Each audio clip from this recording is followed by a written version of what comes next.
Hey, what's up YouTube? This is L. It's Christmas Miracle. I'm alive, not dead. This game is also very much a miracle. You'll see. It's a very close game. Watch till the end. It's pretty intense. It's one of those good games. Anyway, the gameplay you're going to see is going to be a kill confirm match on recovery. A little note, it is pre-December 18th patch, which increased the amount of points it took to get a system hack, so it's actually going to be easier for me to get the system hack in this game. You'll see. I'll run through it a little bit easier. I'll get the kill streaks a few times. I'm going to be using the HBR-A3 with stock, extended mag, and red dot sight. Not the optimal class. I'll talk about that in a second.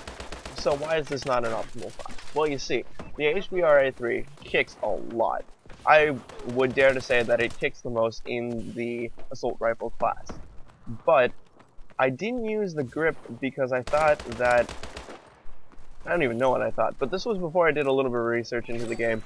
I have been doing a lot of research in this game, and I've found out that the grip actually does not, it's not a linear progression on over all the assault rifles. Like, it doesn't do, or just all over all the weapons in general.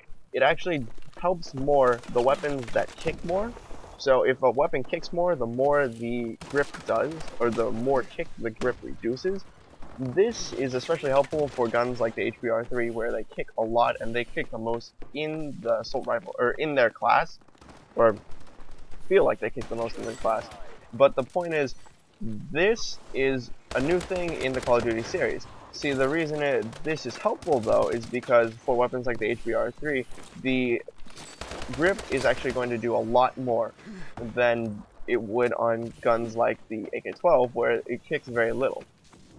So, what I'm saying is use the grip on the HBR-A3. This is one of the reasons why I don't think this is an optimal class with the stock, the extended mag, and the red dot sight. I do think the extended mag is very helpful because the clip on the HBR-3 is actually only 26 bullets, and I believe it goes to 45 with the extended mag, so it does a lot to help out. That's almost, I think that's more, that's 1/3 more, and that is extremely helpful in the game of Call of Duty where, you know, it's just getting into gunfights and reloading especially, and I guess they fixed that a little bit in this game with the double tap and the quick reload, but reloading kind of puts you at a disadvantage. I mean, it pretty much leaves you gunless, and the times when you can reload, especially with the new movements, the exo movement and all that, it is very difficult to reload because you can't reload while you're using your exo movement, when you're sliding, when you're doing all of these, I think you can do it when you're jumping, just not when you're boosting.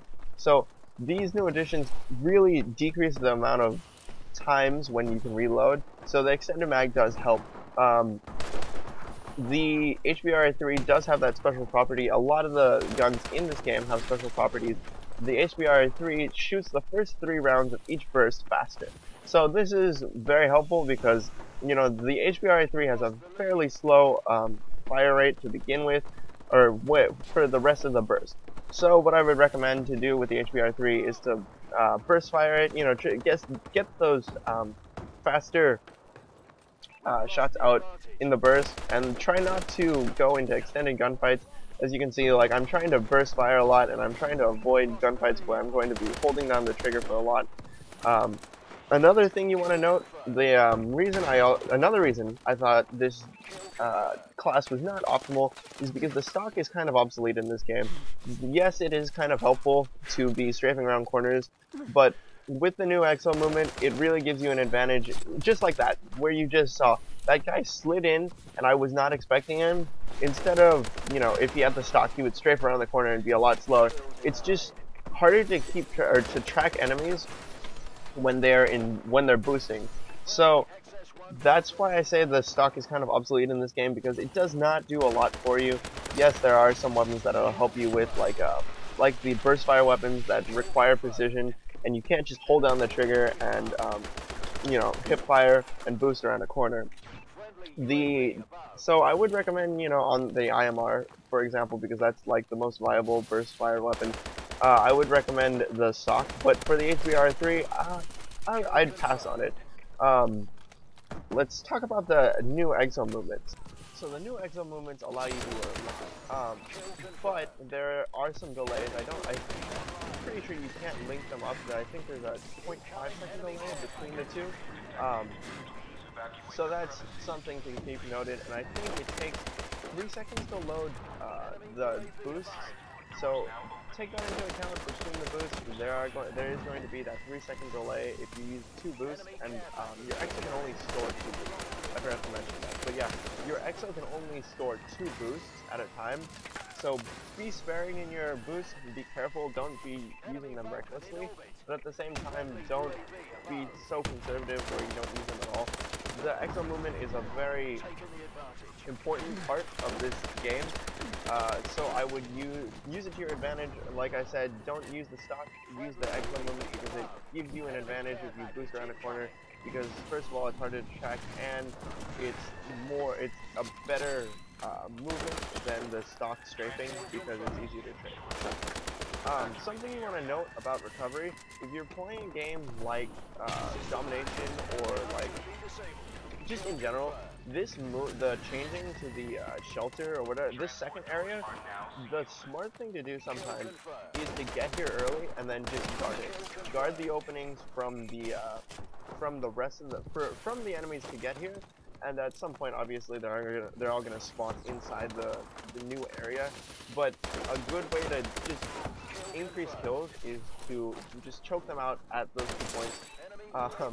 As you can see, it's starting to get intense. I'm actually trying a lot harder, more for confirms rather than kills. If you're gonna see me die a lot more from like now on.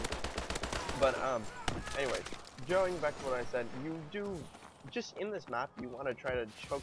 There are a lot of choke points, so you want to try to hold those choke points, like the doors in this map, or on the transitional period, and then on this side, you do want to hold the higher ground and try to pick people off from long range. So assault rifles obviously are very dominant in this game, but using the assault rifle to your advantage on this map specifically is going to be one of those things you want to do.